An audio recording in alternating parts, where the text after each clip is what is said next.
Welcome to Stellar Narratives.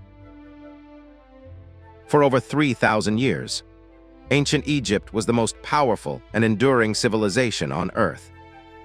At the head of that civilization stood the Pharaoh, a ruler considered not merely chosen by the gods, but to actually be a god in human form, walking among the living, mediating between the divine and the mortal world, and holding the fate of an entire nation in their hands. In this video, we are counting down the 10 greatest pharaohs in Egyptian history, ranked by their achievements, their military power, their cultural legacy, and the mark they left not just on Egypt, but on the entire ancient world. We are covering their greatest conquests, the monuments they built, the crises they faced, and the stories that have kept historians and archaeologists arguing for centuries.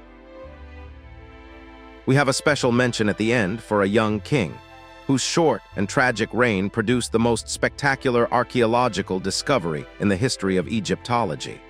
A discovery that stunned the entire world and revealed treasures that had been hidden for over 3,000 years. And stay until the very end, because number 1 on this list did something in the 13th century BC that had never been done before in all of recorded human history. It changed the relationship between nations permanently, and it is worth every second of waiting for. Let us begin. Number 10. Narmer, First Dynasty, approximately 3100 BC. Before there was a pharaoh, there was Narmer. Narmer is the man most historians credit with unifying Upper and Lower Egypt into a single kingdom, an event that marks the beginning of Egyptian civilization as we understand it. He came from Upper Egypt, the southern region, and through military campaign and political consolidation, brought the northern Nile Delta under a single crown, creating the unified state that would endure in various forms for the next 3,000 years. We know him primarily through the Narmer palette, a ceremonial carved tablet discovered in 1898 that depicts him wearing the crowns of both Upper and Lower Egypt, striking down enemies and inspecting rows of decapitated opponents. It is one of the oldest historical documents ever found and one of the earliest examples of narrative art in human history. Some Egyptologists believe Narmer and the legendary first pharaoh Menes are the same person, names used interchangeably for the same historical figure. Others believe they were different individuals. The debate has not been resolved. What is not debated is what Narmer represented. The idea of Egypt, one river, one people, one crown, begins with him. Every pharaoh who followed, from the pyramid builders to Cleopatra herself, ruled a kingdom that Narmer created. That is a foundation that lasted 3,000 years. On any measure of historical impact, that earns a place on this list. Number 9. Djoser, Third Dynasty, reigned approximately 2680 to 2649 BC. Djoser built the first pyramid, and in doing so, he changed architecture forever. Before Djoser, Egyptian royal tombs were flat-roofed rectangular structures called mastabas, built of mud brick, solid and functional, but not particularly impressive by the standards of what came next. Djoser's chief architect, a man named Amenhotep, had a different vision. He stacked successively smaller mastabas on top of each other, creating the step pyramid at Saqqara, the first monumental stone structure in human history. Standing 62 meters tall and visible for miles across the desert, the step pyramid was unlike anything that had ever been built. It was surrounded by an enormous complex of temples, courtyards, and ceremonial structures covering nearly 16 hectares. All of it constructed from stone, rather than the mud brick that had been the standard material of Egyptian construction. Imhotep, the architect who made it possible, was so celebrated for his genius that he was eventually deified after his death, worshipped as a god of medicine and wisdom for centuries after. It is extraordinarily rare for a non-royal figure in the ancient world to be elevated to divine status. That tells you something about the scale of what he and Djoser achieved together. Every pyramid that came after, including the Great Pyramid of Giza, is a descendant of Djoser's step pyramid. He and Imhotep looked at a flat desert horizon and decided to put a mountain on it. The ancient world was never the same. Number 8. Ahmose I, 18th dynasty founder, reigned approximately 1550 to 1525 BC. Ahmose I inherited a humiliated Egypt and handed his successors an empire.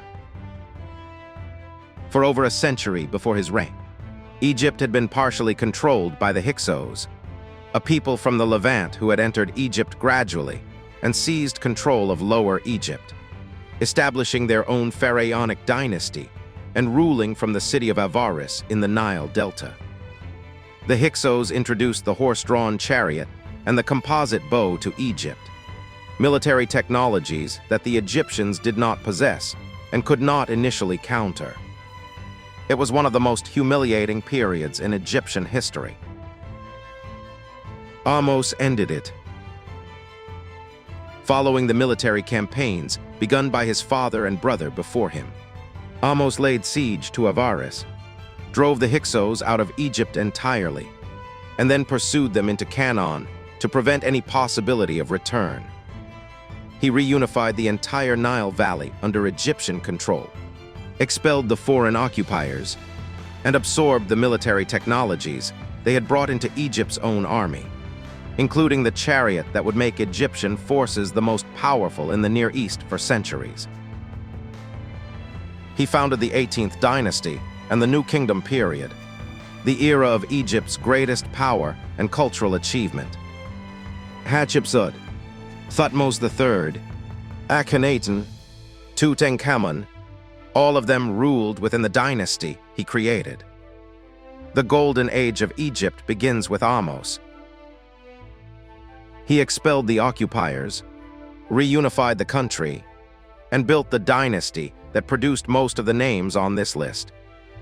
That is a legacy worth remembering. Number 7. Amenhotep III, 18th dynasty, reigned approximately 1391 to 1353 BC. Amenhotep III presided over what many historians consider the single greatest period of prosperity and artistic achievement in ancient Egyptian history. His reign was largely peaceful, which in the ancient world was not something that happened by accident. Amenhotep was a skilled diplomat who maintained Egypt's security through a network of royal marriages, diplomatic correspondence, and carefully calibrated international relationships with the powers of the Near East, including the Mitanni, the Babylonians, and the Assyrians. He wrote hundreds of letters to foreign kings, copies of which survive today in what is known as the Amarna Letters Archive, giving us an extraordinary window into ancient international diplomacy. The wealth that flowed into Egypt during his peaceful reign was channeled into one of the most ambitious building programs in Egyptian history. He constructed the temple complex at Luxor. He built an enormous mortuary temple on the west bank of the Nile, so vast that its entrance was flanked by two colossal seated statues of himself, each 18 meters tall, known today as the Colossi of Memnon. They still stand in the fields of Luxor, having survived 3,400 years. His court was the most sophisticated in the ancient world. His wife, Queen Tiye, was a commoner who rose to become one of the most influential queens in Egyptian history, corresponding independently with foreign rulers on matters of state. His son would inherit his throne and immediately destroy everything he had built. But that is a story for the next entry. Amenhotep III gave Egypt its golden afternoon. What followed was a very different kind of storm. Number 6. Akhenaten, 18th dynasty, reigned approximately 1353 to 1336 BC. Akhenaten is the most controversial pharaoh in Egyptian history, and possibly the most controversial ruler of the ancient world. When he came to the throne as Amenhotep IV, Egypt was a deeply polytheistic civilization with thousands of years of religious tradition, an enormous priestly class wielding enormous political and economic power, and a complete cosmological system that placed dozens of gods at the center of every aspect of daily life. Within 5 years of taking the throne, Akhenaten had declared all of that void. He announced that there was only one God, Aten, the sun disk. All other gods were abolished. Their temples were closed. Their images were defaced. Their priests lost their positions and their income. He changed his own name from Amenhotep, which honored the god Ammon, to Akhenaten, meaning he who is effective for Aten. He built an entirely new capital city in the desert, called Akhenaten, and moved the entire Egyptian court there.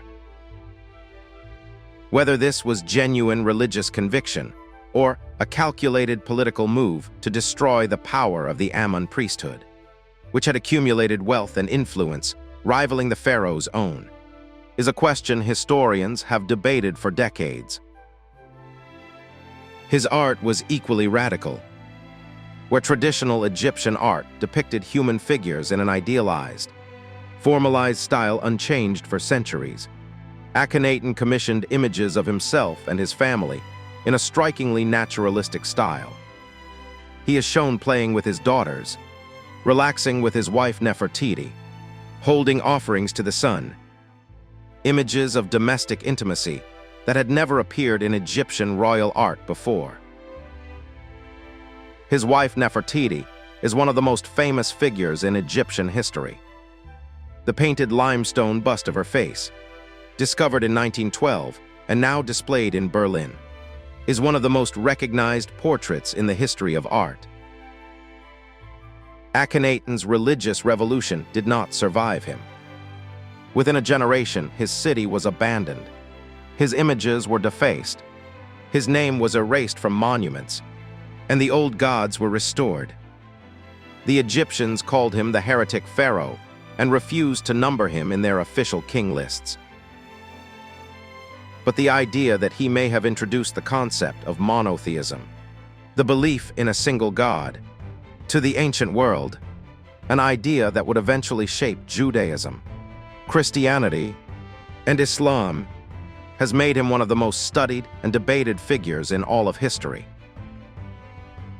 He failed in his own time completely.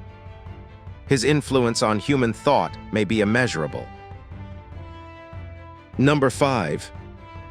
Hatshepsut, 18th dynasty, reigned approximately 1473 to 1458 BC.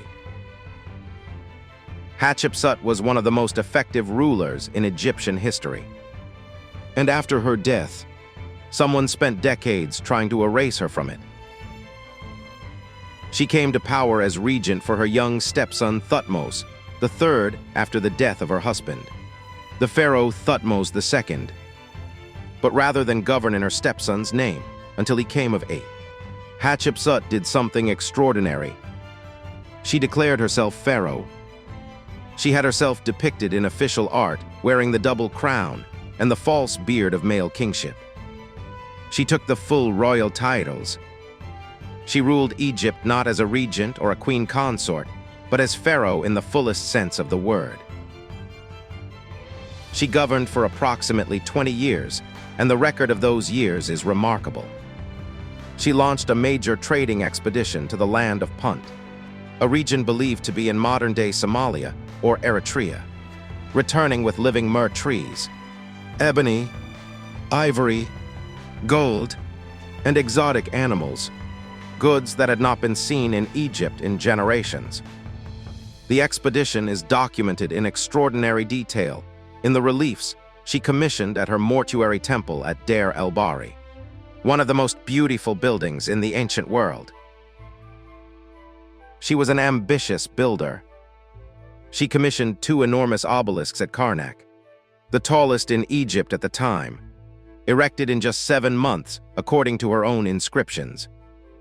She built, restored, and expanded temples across Egypt and Nubia. After her death, her successor Thutmose III, the stepson who had waited decades for his throne, ordered a systematic campaign to remove her from the historical record. Her images were chiseled off temple walls. Her statues were smashed and buried. Her name was removed from king lists. For over 3,000 years, it worked almost completely. It was only in the 19th and 20th centuries, as Egyptologists began piecing together the evidence, that Hatshepsut was identified and restored to her place in history.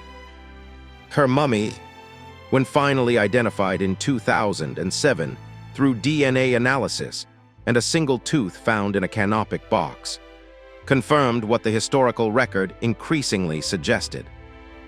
She was one of the most able rulers Egypt ever had. Someone tried to erase her from history. They failed. 3,500 years later, the world knows her name. Number 4. Khufu, 4th dynasty, reigned approximately 2589 to 2566 BC. Khufu built the only one of the 7 wonders of the ancient world that still stands. The Great Pyramid of Giza is the largest and most precisely constructed stone building in human history, standing originally at 146 meters tall. It was the tallest man-made structure on Earth for nearly 4,000 years, from its completion around 2560 BC until the construction of Lincoln Cathedral in England in 1311 AD. Over 2 million stone blocks, some weighing up to 80 tons, were quarried, transported, and placed with an accuracy that remains extraordinary by any standard. The base of the pyramid deviates from a perfect square by less than 5.5 centimeters across its entire 430-meter length. The logistics of building the Great Pyramid under Khufu's direction represent one of the greatest organizational achievements in human history. Recent archaeological evidence has overturned the old idea that it was built by slaves. The workers were paid laborers, organized into named gangs with ranks and identities, who received rations of bread, beer, and meat and received medical treatment when injured. Papyrus documents discovered in 2013 at the port of Wadi el-Jarf are the oldest papyri ever found and describe in precise detail the logistics of delivering limestone to the Giza Plateau during Khufu's reign. The organization was staggering in its complexity. Ironically, despite building the most recognizable monument in the ancient world, almost nothing personal is known about Khufu himself. The only confirmed portrait of him ever found is a tiny ivory figurine less than 8 centimeters tall, discovered in 1898. The man who built the biggest thing on Earth left almost no personal record. 4,500 years after his death, his pyramid is still standing on the Giza Plateau, still the most visited monument in Africa, still one of the most studied structures in human history. Whatever he was as a man, what he built was immortal. Number 3. Cleopatra VII, Ptolemaic dynasty, reigned 51 to 30 BC. Cleopatra VII was the last pharaoh of Egypt, and she fought with every tool available to her to prevent that from being true. She is one of the most famous figures in all of human history, but the popular image almost always misses what made her remarkable. Cleopatra was not simply beautiful. She was brilliant. She was the first ruler of the Ptolemaic dynasty, the Greek ruling family that had governed Egypt since Alexander the Great's conquest, to bother learning the Egyptian language. She spoke 9 languages in total, including Ethiopian, Hebrew, Arabic, and Parthian. She was a trained philosopher, mathematician, and strategist. She wrote medical and scientific texts. She understood that ruling Egypt meant understanding Egyptians, not merely commanding them. Her alliances with Julius Caesar and later Mark Antony were not romantic weakness. They were calculated political strategies by a ruler who understood that Egypt could not survive the Roman world on its own and needed the most powerful protector available. She gave Caesar a son. She gave Antony children and eastern territory. In return, she kept Egypt sovereign for 2 more decades. When Octavian, the future Emperor Augustus, defeated Antony and invaded Egypt in 30 BC, Cleopatra attempted to negotiate terms that would preserve Egyptian independence and secure the throne for her children.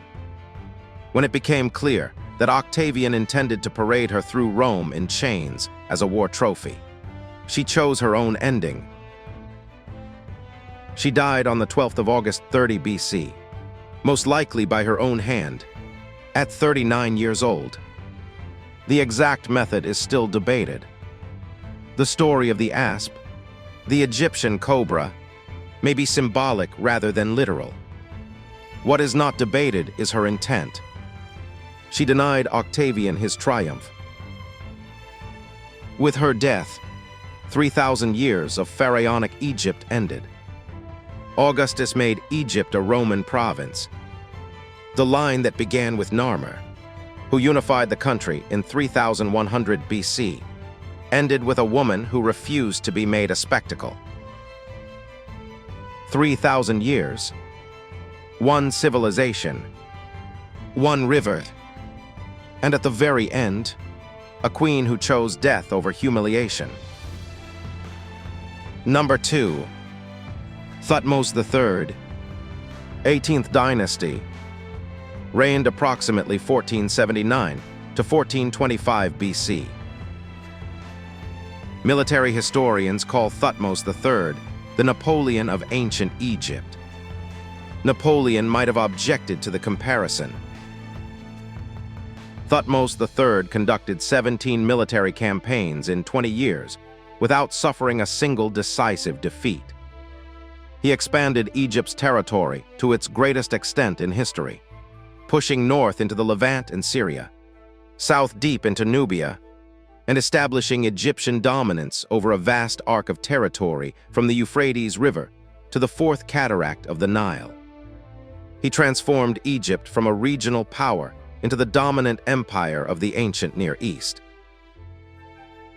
His first major campaign, the Battle of Megiddo in approximately 1457 BC, is the earliest battle in history recorded in sufficient detail to allow military historians to analyze the tactics. He was advancing on a coalition of Canaanite city-states commanded by the king of Kadesh, who expected him to approach through one of 2 easier routes. Thutmose chose the most dangerous approach, a narrow mountain pass at Aruna, through which his army had to march in single file, potentially vulnerable to ambush. His generals told him the plan was reckless. He told them he was going through the pass regardless, and anyone who chose a safer route could follow later. His entire army went through the pass behind him. The element of surprise was total. The Canaanite coalition was routed.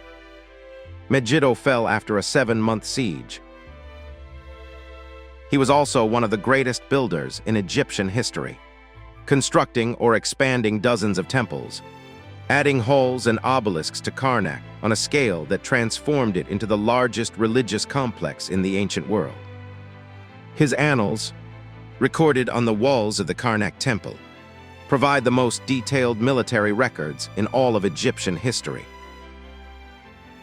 In his later years, he ordered the systematic erasure of Hatshepsut's name and image from Egyptian monuments. The woman who had kept him from his throne for 20 years was to be removed from history. As we have seen, it almost worked. 17 campaigns, not one lost. An empire built from the Euphrates to the heart of Africa. If Ramesses II had not existed, Thutmose III would be the undisputed greatest pharaoh who ever lived. Number 1. Ramesses II, 19th dynasty, reigned approximately 1279 to 1213 BC. Ramesses II reigned for 66 years. He fathered over 100 children. He commissioned more statues, temples, and monuments than any other pharaoh in history. He lived to approximately 90 years old in an era when the average life expectancy was around 35. And he did something at the end of his reign that had never been done before in all of recorded human history. But first, the battle that defined him. The Battle of Kadesh in 1274 BC was the largest chariot battle ever fought. Ramesses led his army into Syria to confront the Hittite Empire, then the dominant power of Anatolia and Egypt's primary rival for control of the Levant. He advanced with his forces divided into 4 divisions, and through a combination of faulty intelligence and overconfidence, found his lead division ambushed by the full Hittite chariot force while the rest of his army was still on the march. Ramesses was surrounded. His personal bodyguard was overwhelmed. For a moment, the Pharaoh of Egypt was alone on the battlefield facing an army. What happened next, according to Egyptian accounts, was that Ramesses fought his way out personally, rallying his forces, holding the Hittite chariots at bay until his other divisions arrived and the battle stabilized. Egyptian accounts of the battle describe him as divine, unstoppable, chosen by the gods to survive where any other man would have died. The Hittite accounts describe the battle somewhat differently. They call it a Hittite victory. The historical truth is that Kadesh was essentially a draw. Neither side achieved its objectives. Both armies withdrew with their forces intact. But Ramesses turned it into the greatest propaganda campaign in the ancient world, covering temple walls across Egypt with images of his personal heroism at Kadesh. The battle that was almost a catastrophe became the centerpiece of his entire reign's official narrative. And then came the moment that puts him at number 1. In approximately 1259 BC, Ramesses II and the Hittite king Hattusili III signed the Egyptian-Hittite peace treaty. It was the first peace treaty in recorded human history. After decades of warfare and competition, 2 great empires sat down and agreed to stop fighting, to extradite criminals across borders, to return refugees, and to come to each other's military defense if either was attacked by a third party. A copy of the treaty in both Egyptian hieroglyphs and Hittite cuneiform has survived. A replica hangs today in the United Nations headquarters in New York, as a symbol of the earliest recorded attempt by human civilizations to resolve their disputes through negotiation rather than war. He built Abu Simbel, the great rock-cut temple carved directly into a sandstone cliff face in Nubia. Its entrance flanked by 4 colossal seated statues of himself, 20 meters tall, positioned so precisely that twice a year the rising sun penetrates the entire length of the temple's inner corridor and illuminates 3 of the 4 statues at its deepest chamber, leaving only the statue of Ptah, god of the underworld, in permanent darkness. When he died after 66 years on the throne, his body was mummified and buried in the Valley of the Kings. It was discovered in 1881. It was so well preserved that his white hair was still visible. Scientists who examined him found evidence of arthritis, hardening of the arteries, and a dental abscess so severe it likely caused him chronic pain in his final years. And in 1974, his mummy was issued an Egyptian passport so it could travel to France for conservation treatment. In the field for occupation, the passport listed King, deceased 3,200 years after his death. Ramesses II still needed identification documents. 66 years. Over 100 children. The first peace treaty in history. Temples that aligned to the sun. A name so powerful it outlasted every empire around it. That is what the greatest pharaoh looks like. Special mention: Tutankhamun, 18th dynasty, reigned approximately 1332 to 1323 BC.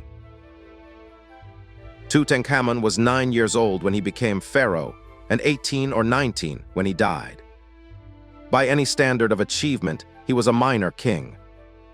He is on this list for one reason, and one reason only.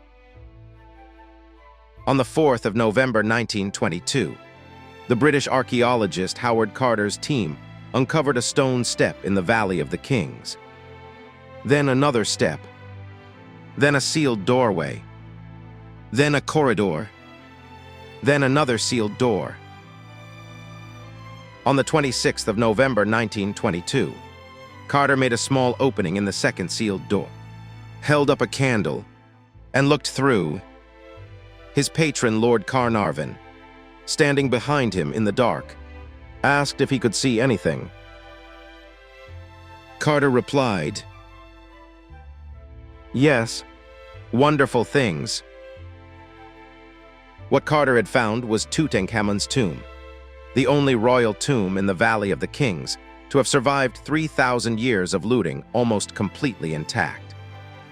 Inside were over 5,000 objects: golden shrines, alabaster vessels, model boats, gilded furniture, chariots, weapons, board games, a golden throne, and at the center of it all, a nest of 3 coffins, the innermost made of solid gold, containing the mummified body of the boy king, wearing a golden death mask of breathtaking beauty.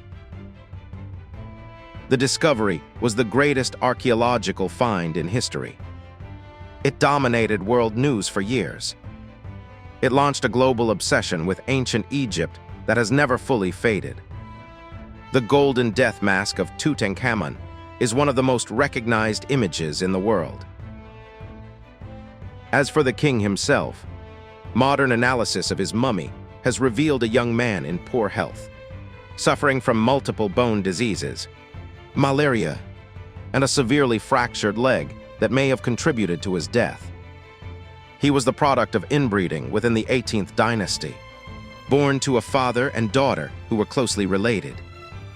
He ruled for 9 years, reversed his father Akhenaten's religious revolution, and died before he could do much else. He was not a great pharaoh, but his tomb was the most spectacular gift any pharaoh ever left to the future. And the world has been grateful ever since. 3,000 years of pharaohs.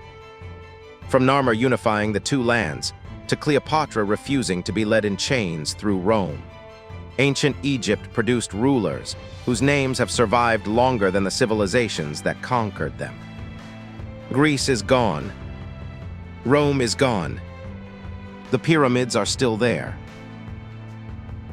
If you enjoyed this video, subscribe and leave a comment telling us which pharaoh you think deserves to be number 1. Our next video crosses to Rome, counting down the greatest emperors in Roman history, the men who ruled the most powerful empire the Western world has ever seen. From the heights of absolute power to depths of madness and cruelty that still shock us 2,000 years later. We will see you there.